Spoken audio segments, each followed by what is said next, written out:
महाजयमङ्गलगाथा। नमो तस्स भगवतो अरहतो सम्मा सम्बुद्धस्स। महाकारुणिको नाथो हिताय सब्बपानिनां पूरयित्वा पारमी सब्बं पत्तो सम्बोधिमुत्तमम्। एतेन सच्चवज्जेन होतु ते जयमङ्गलम्। जयन्तो बोधिया मूले सख्यानं नन्दिवर्धनो। एवं तुयं जयो होतु जयसु जयमङ्गलम्। सक्कत्वा बुद्धरत्नं ओषधं उत्तमं वरं। हितं देवमनुस्सानं बुद्धतेजेन सुथिना। नश्यन्तु पद्मवा सभ्ये दुःखावुपशमन्तु ते। सक्कत्वा धम्मरत्नं ओषधं उत्तमं वरं। परिलाहुपशमनं धम्मतेजेन सुथिना।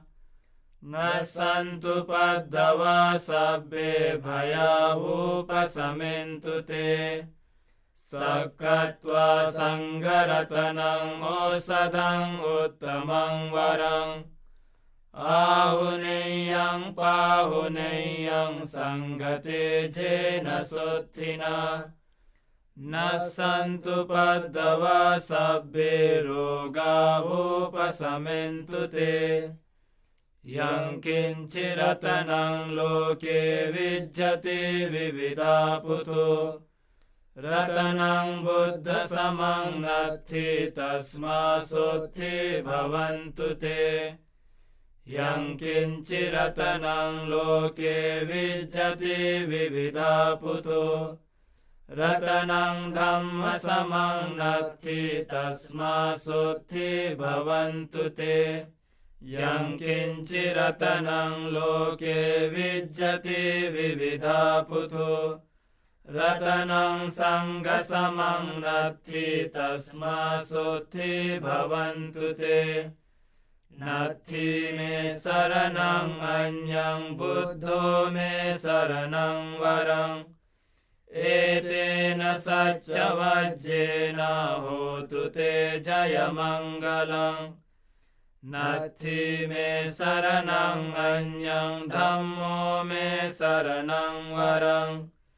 एतेन सच्चवज्जेन होतु ते जयमङ्गलम्।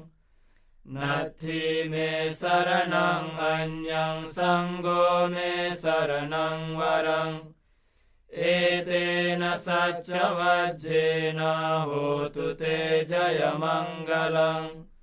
सभ्भीतियो विभज्जन्तु सब्बरोगो विनश्यतु। मा ते भवतु अन्तरायो सुखी दीर्घायुको भव। भवतु सब्बमङ्गलं रक्षन्तु सब्बदेवता। सब्बबुद्धानुभावेन सदा सुखी भवन्तु ते। भवतु सब्बमङ्गलं रक्षन्तु सब्बदेवता। सब्बधम्मानुभावेन सदा सुखी भवन्तु ते। भवतु सब्बमङ्गलं रक्षन्तु सब्बदेवता। सब्बसङ्घानुभावेन सदा सुखी भवन्तु ते। नक्षत्रयक्षभूतानां पापग्रहनिवारण। परितस्सानुभावेन हन्तु ते उपद्रवे। एतेन सच्चवज्जेन सुस्थिते होतु सर्वदा। एतेन सच्चवज्जेन सब्बदुःखा विनश्यन्तु।